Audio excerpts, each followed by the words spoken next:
Mä en olisi sen YouTubeen videoita sen takia, koska mulla on just alkanut yläaste.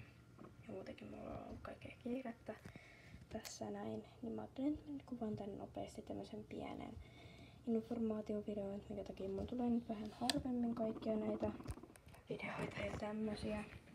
Niin. Ja näköjään mun marsut on loppunut hyvin, niin sitäkin pitää nyt sit lisätä.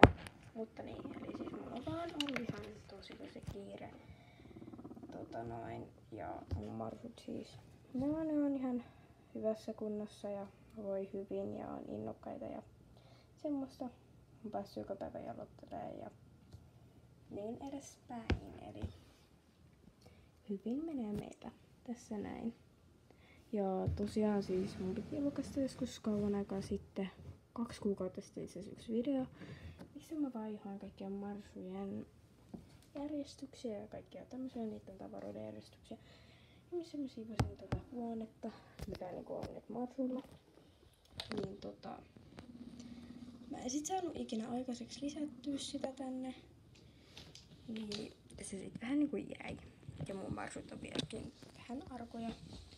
Mut siis mä voin vaan nopeasti tällä esitellä. Eli mä siis yksi päivä pesin tän häkin pohjan, koska no se oli haisi ihan kaameelle, niin mä päätin, että mä pesen sen. Eli ennen tää heinäboksi oli tässä, mutta mä halusin laittaa sen tähän, koska se on lähempänä heinäpalloa. Ja muutenkin tästä on helpompi laittaa. Ja sit mulla on tämmösiä purkkeja. Tämmönen purkki, joka sisältää, mä en nyt tiedä saanko mitä auki, kun mä en saa aika tiukka, sain sen auki. Joka sisältää semmoista kesäheinää, mitä mä joskus ostin kesällä Kotkasta.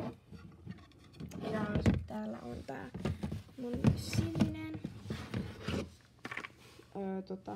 boksi, missä on kaikki marsujen syntymäpäivät, kaikki tiedot, saksia ja kynsisakset ja kaikki juomapullot ja kaikki tämmöiset perusjutut.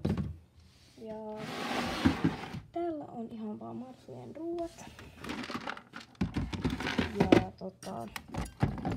Ja sitten täällä on vitamiinit, mutta tää on nyt tällä hetkellä tyhjä, koska ne on jo mennyt kaikki. Niin ajattelin, että voisin taas ostaa talveksi niitä lisää, koska talvi on hyvin väsyttävää aikaa, niin heillä sitten on jotain, jotka he pysyisivät vähän pitkään.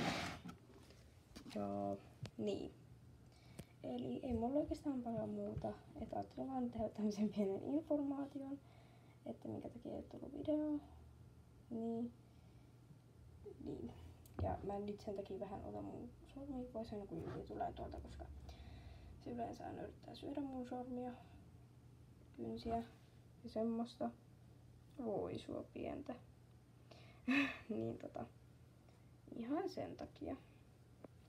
No mut hei, kiitos, että katsoit tämän videon. Tästä tuli nyt ilmeisesti ehkä joku 4-5 minuutin video. Mä en yhtään tiedä sen näkevästi, kun mä editoin tän. Ja tänään mä siis todellakin julkaisen tän.